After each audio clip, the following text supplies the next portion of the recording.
Darkness engulfed the elevator. There was something there. A presence. Jesse Faden could hear it. A call.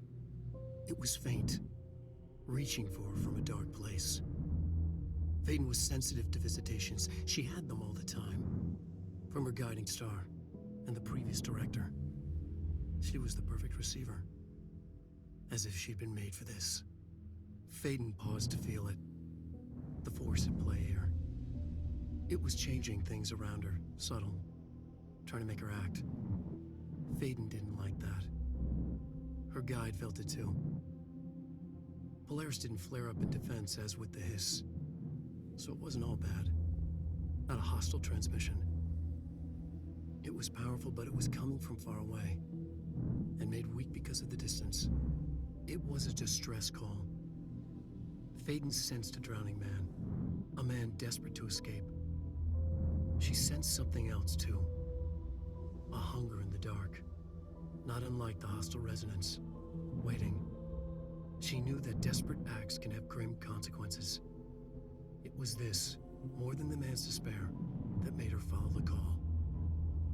The elevator lights winked back on. The darkness receded like a memory. There was a new button on the elevator control panel. Investigation Sector. Faden pressed the button.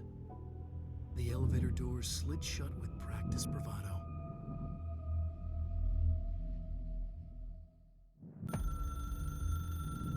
Dr. Emil Hartman was desperate. The Federal Bureau of Control had stolen his life's work. This was his last chance, his final experiment. What he'd been too scared to do before. Hartman dove into the lake, was taken, devoured by hungry darkness, became the thing that had been Hartman. Only an echo of him remained, fragmented impulses on autoplay, violent, bloodthirsty darkness in the driver's seat. Emerging from the lake, the thing was captured by the FBC, brought in, contained, studied. The thing broke loose, killed everyone it could. The FBC fell back and sealed the sector.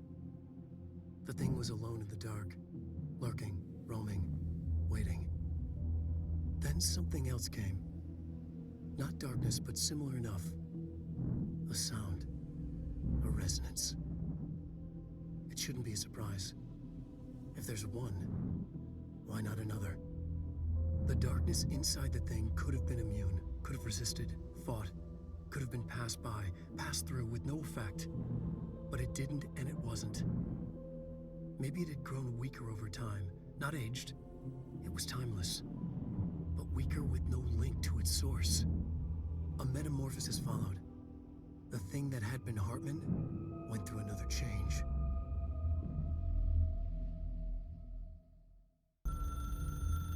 I've written and rewritten, deconstructed, reconstructed, experimented with different voices, changed the style, changed myself, forgotten the language, relearned the language. Have I been here before? Gone down this path before? The darkness wants to hide the past to make me lose my way. You must know where you've been to know where you're going. I trust what I read on these pages. I wrote them for a reason. My notes to myself. The only way to make progress, recap, then write more. The style then. Lose the fat. Make it clear. Ugly. Functional. Present. Be blunt. Only the brutal truth. Cut through the reality, tear it apart, rewrite it. Be clever, make them do the work, form the image in their minds. They make it, you just imply. Incept. They're drawn to the mystery, obsessed. You set it up, they put it together. Their interpretation, and there's only one because you give them no choice. And they believe in it because it's theirs now. The resonance carves its way through the thing that had been Hartman, vibrating, remolding. The sound changes the darkness, and the darkness changes the sound. They both changed what remained of Hartman. They all turned into something else. A third thing. The sound made darker. The darkness made louder. Hartman was stretched. Stretched as anyone when seen from out of time, like a worm through time. Almost an Ouroboros, a spiral, a maelstrom. The gravity well of a black hole, twisting inward, tightening, taking you deeper and deeper to the bottom, the heart, and through to the other side. The third thing said, when you hear this, you will know you're in new you. He said, we build you till nothing remains. He said, under the conceptual reality, behind this reality, you must want these waves to drag you away. He said, baby, baby, baby, yeah, orange peel. The third thing was a monster. He'd tear apart any ordinary person crossing his path. Now he crashed out of darkness toward Faden. There was nothing ordinary about Faden.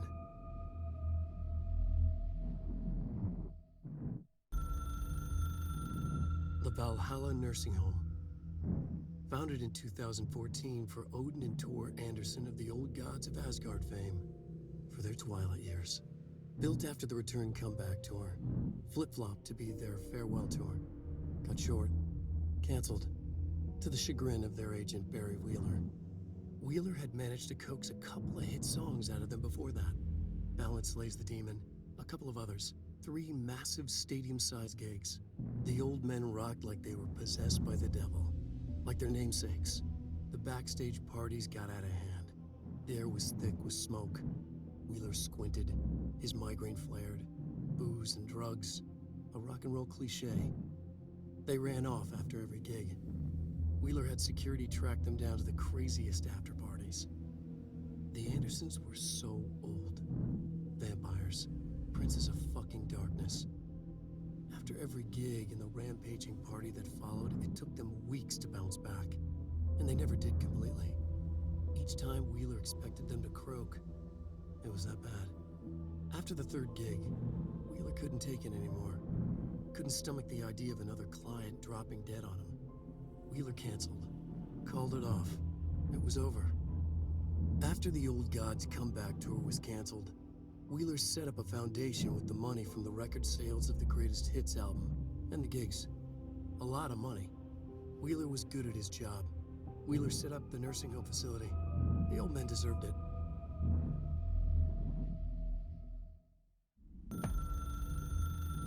The story needed many beginnings, many springs. Streams that turned into a river, a flood, and then an ocean. This was one. Wake used the materials he had, the connections he had, the people, the places. Wake put them in to make it true. His wife, the psychiatrist, his city. These connections, like magnets, move things. Alice was a conduit. She'd been in the dark place. The thing that had been Hartman sensed her near, sensed Wake through her. Went berserk, broke loose. Wake made sure Alice was already gone by then. Safe. The more springs, the more the story became real. The more people believed. Cause and effect. It was extremely delicate and hard work. It had to go through the path of least resistance where success was most likely. Where there was a connection already. Wake felt the pressure grow in his head. Going mad. Wake had to escape. Right. His escape. He was already out. He wanted to make it true. Wake needed a hero. A hero needed a crisis. For the part in the story about the government agency, Wake needed something special, something to convey an alien force mimicking human intelligence. Something that can't be translated. Translated. Wake channeled Burroughs and Bowie.